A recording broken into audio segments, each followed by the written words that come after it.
Tommy, you guys were very happy on the bench when you immediately responded after that weak goal. How important was it to respond that quickly, just 3 minutes after, and get out of here with a single point?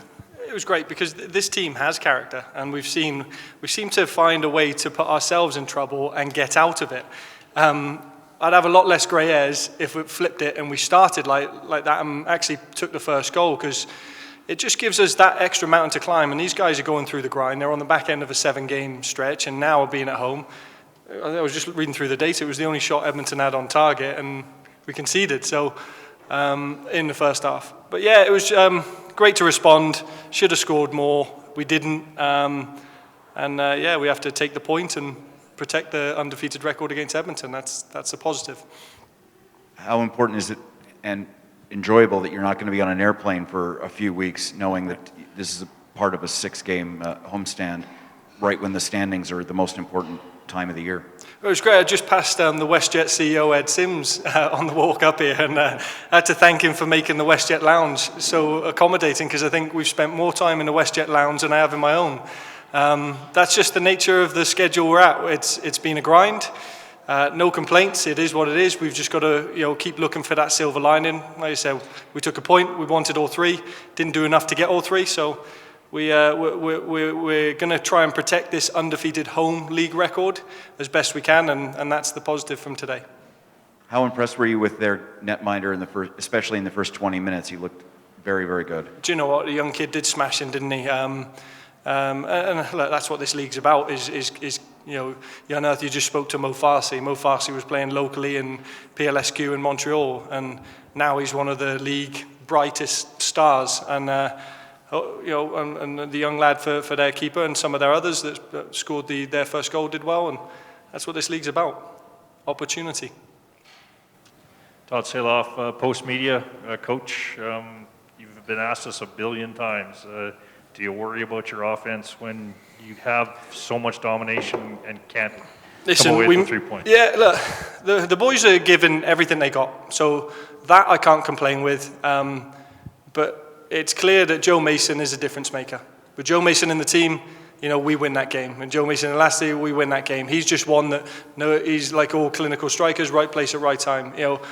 We've got other goal scorers like Ali Musi, Ahinga Selemani, and Oliver Minitel that haven't played for a long time. And we're still finding ways to be in that top 4 race. So absolutely, we need to do better. And the guys that are playing, need to find a way. And having said that, Ben Fisk has got his 3rd or 4th assist of the season. Young Richard Luca was smashing today, and we just got to get him more and more match fit. But it'll come. Yeah. He was smashing. Brilliant. Is he on the cusp of being that kind of player like Mason is? Yeah, he is. I mean, Richard's had a really interesting upbringing playing for Brazil's under-17 group. He was rumoured at one point after that time to be going off to Barcelona. He's been at Tigres in Mexico, which was an established side, and we're fortunate to have him. We've had to pick our time with him because, unfortunately, when he was playing well in the bubble, he had a hamstring injury, and as an explosive player, you got to look out for that. And also, when you're away from home, you've got to pick and choose your moments to involve him, but he's an entertainer, and today our fans got a glimpse of what this player is all about, and now we're on the home stance. There's going to be a lot more moments like that. Thanks, Todd. Brandon, question from Zoom. Thank you. Hey, Tommy. I haven't spoken to you in a bit, but glad to see you there. I don't know if I've ever used this format with you, but I'll give it a shot. Give me one word for your performance from your team tonight. Okay. Interesting. And the reasoning for that? Because I think first half, we should have been up before they've even scored. We were absolutely brilliant first half. And second half, it was like we were a dull match. Like fair play to Edmonton. They sat very, very deep. They parked the bus. They were happy with the tie. And the tie suited them. It's okay for us.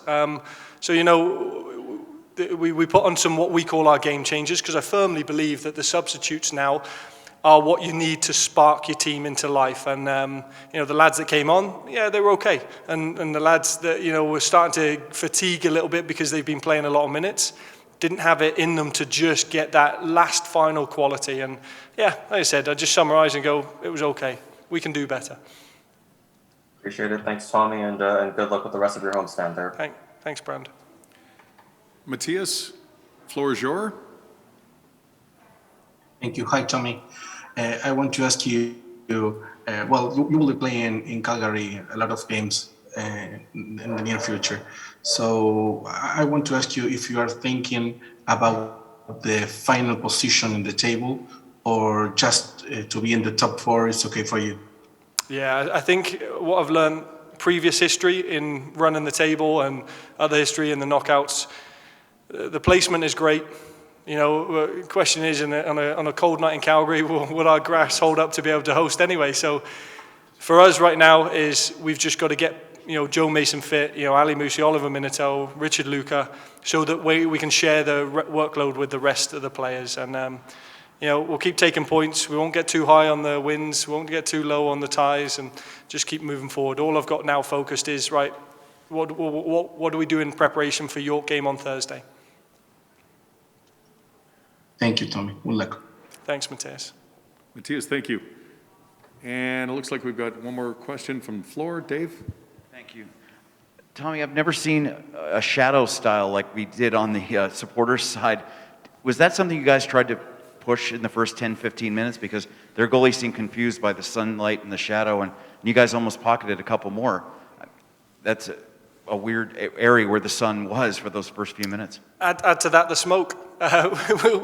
With the Cavalry, we were trying to come and peer through the smoke. Listen, when I watch the game back, and I'm sure I'll be entertained with the manner in which we played first half through a tight team. And like I said, just things started to change, and whether it was I made too many changes to get the spark, whether Edmonton just dropped their defensive line and made it tough, you know, because sometimes you have to tip your cap to the other team. You know, they're on the back of a good win against Pacific. You know, they've never beaten us, so like I said, a point was good for them. It was okay for us.